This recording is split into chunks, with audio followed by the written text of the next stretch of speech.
大家好，我是乐乐妈。把鸡蛋倒入滚烫的开水中，这才是鸡蛋最好吃的做法。清水炒鸡蛋才是鸡蛋嫩滑的关键，不加一滴水，营养又健康。这是一道传统的有名的老菜，目前很少有人做了。赶紧跟着视频看看具体的操作方法吧。首先准备5个土鸡蛋，鸡蛋一定要挑选新鲜的，这样清水炒出来的味道呢才会更鲜嫩。挑选新鲜鸡蛋，我们要看一下蛋壳表面有光泽完整，蛋壳上还有一层白霜，这样的鸡蛋是非常新鲜的鸡蛋。现在我们将鸡蛋一个个的全部打入碗中。相信大家平时吃炒鸡蛋，大多数都是用油炒，想把鸡蛋炒得鲜嫩蓬松，油就会相对多用。不知不觉中，一天3餐下来，就摄取了好多油。但是很多中老年朋友呢，是不能摄入过多油脂的，所以学会今天的这道美食呢，就特别有必要。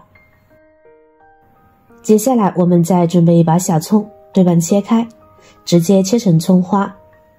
葱花能对鸡蛋呢起到很好的提味作用，鸡蛋配葱花味道会更香。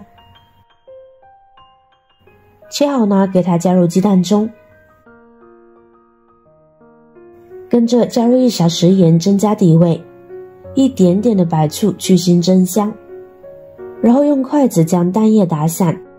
很多朋友打蛋液呢都会像这样圈着打，这样的做法是错误的。正确的做法是用筷子将蛋液挑起来打散开，这样炒出来的鸡蛋呢才会更加的蓬松鲜软。想要炒出来又漂亮又松软的蛋花，一定要把蛋液搅打得均匀细腻，用筷子挑不起蛋清才行，这是最基本的要求。好了，蛋液打好以后呢，我们来准备少许的清水。鸡蛋和清水的重量比呢是1比1。如果家里没有厨房电子秤的话，就像我这样，取2个同样大小的碗，倒入同等量的清水就行。水和蛋液的体积呢是差不多一样的。接下来我们把清水倒入锅中，开大火烧开。烧开后由大火转成小火，然后缓缓地倒入鸡蛋液。鸡蛋液倒入后，先不要急着用铲子翻动哦，中小火先等2-3分钟，让蛋液定型。等看到蛋液边缘定型以及有泡泡逐渐鼓起时，就可以用铲子推动了。用铲子从边缘慢慢往中间推动，这时呢会看到大多数蛋液基本已经凝固了。蛋液一旦开始大量的凝固的时候，就要用铲子勤翻动了。如果蛋液集结成一大块了，我们用铲子轻轻地将它切成小块，然后呢继续翻炒。亲爱的朋友们，制作视频不易，您的每一个留言和每一个点赞关注都是我前进的动力。如果觉得我的视频对您有帮助的话，请您给我点个赞吧，感谢您的支持。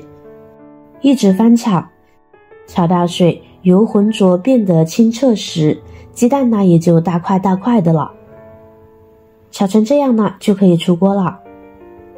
看看是不是超级简单呢？鸡蛋清爽不油腻，鲜美又营养。肯定有人会问了，这样水炒的鸡蛋能好吃才怪。其实我想说，别看不起水炒鸡蛋，它虽然没有油的香味，但是它最大程度地保留了鸡蛋的香味。就这样一道简简单单的水炒鸡蛋，口感可是相当不错哦，带点汤汁，吃起来呢特别鲜嫩。你也快来试试吧，说不定吃过就爱上了呢。好了，今天的视频内容呢就分享完了。如果您看了觉得有食欲的话，记得点赞转发分享哦，希望可以帮助到更多的朋友。点击我的视频头像，还可以观看更多的精彩内容，每天都会更新不同的有趣的视频，记得关注我哟。感谢您的支持，我是罗罗妈，我们下个视频见。